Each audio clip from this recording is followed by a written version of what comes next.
The biggest race of the year is now just around the corner, and it's going to be a belter. So here are GCN's top 10 riders to watch at the Tour de France. After Sai's prediction faux pas this time last year, we had to put Vincenzo Nibali at the top of our list. Yes, it's true he's not had the best of results so far this year, but then again, that was the case also last year. We all know what he went on to do in July, Sai especially. Now, Vincenzo is a very experienced rider. He recently repeated his National Championships victory, and after all, not many riders have won all 3 Grand Tours in their career. So we are fully expecting that he's timed things perfectly and he's going to be on top form in July. Of all of the GC favourites, Alberto Contador is the only one who did the Giro d'Italia, a race which of course he won.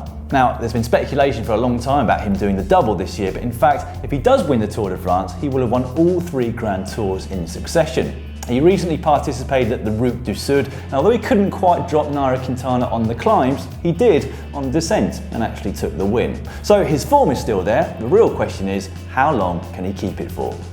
When Chris Froome won the Tour de France back in 2013, he rode and won the Criterium de Dauphiné just 3 weeks previously. And he's just won exactly the same race this year, sending out a very strong message to his key rivals. Now, when we went down to see Chris just recently near his home in Monaco, he was very confident not only of his own form, but also in the strength of his team around him. So despite the lack of time trialling kilometres this year, he's going to be a very hard man to beat as long as he gets through that first week unscathed.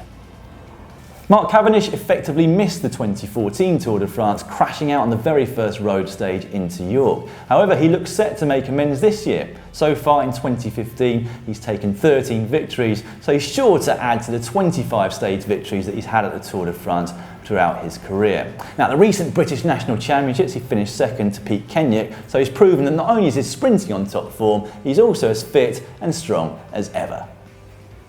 When the Tour de France route was announced late last year, Froome actually threatened to boycott the race due to that lack of individual time trialling kilometres. However, if there's one rider who would have been jumping for joy, was he not so laid back, it would have been Nairo Quintana. A pure climber, he's going to be relishing the multiple mountaintop finishes where he can strut his stuff. Now, he might be a little bit nervous about the cobbled stage, but earlier this year he did take part in a couple of cobbled classics, and although he didn't get any significant results there, he actually didn't fare too badly. Now, there is actually one rider in the peloton who's won more than Mark Cavendish in 2015. His name is Alexander Kristoff, he rides for Katusha, and in fact, he's taken more wins in the first half of this season than most pros do in their entire career.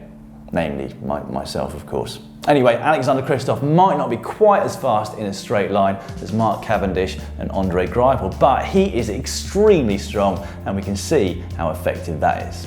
BMC's TEJAY van Garderen pushed Chris Froome very close at the recent Criterium de Dauphiné. He chose to skip the Tour of California so that he could stay in Europe and hone his form for the Tour, and that really appears to be paying off. He was 5th overall last year and arguably would have been on the podium had it not been for one very bad day. It is going to be hard for him to improve on that 5th place overall given the competition, but one thing's for sure, BMC are going to put everything behind his GC ambitions. 10th overall in the Tour de France, aged just 23, Thibaut PINOT then had a disaster in 2013, but bounced back last year to take the 3rd step on the podium. Now, it seems as though his progression has really stepped up this year. He took the Queen stage at the recent Tour de Suisse and 4th overall. Almost more importantly, he also took the Queen stage at the Tour Romandy, where most of the Tour de France contenders were racing.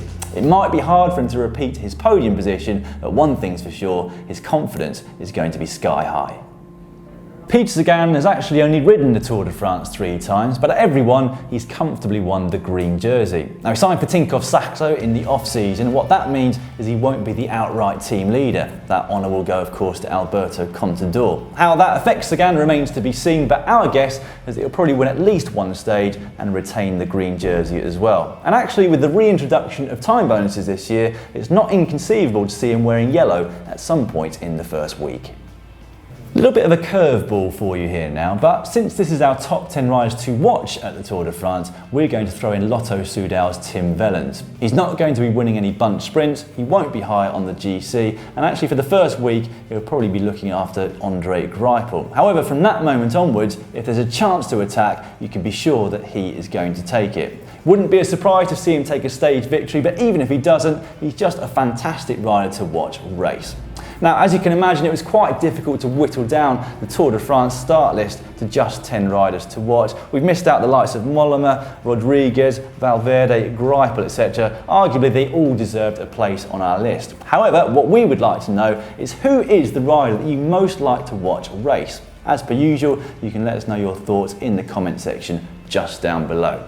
Now, if you've missed it, we actually did a pre-tour interview with none other than Chris Froome. So make sure you catch it by clicking just up there. We've also done a Tour de France preview show, myself, Matt and Si, and you can find that by clicking just down there. And to make sure that you don't miss any of our Tour de France content, make sure you subscribe. It's absolutely free, and all you've got to do is click on me.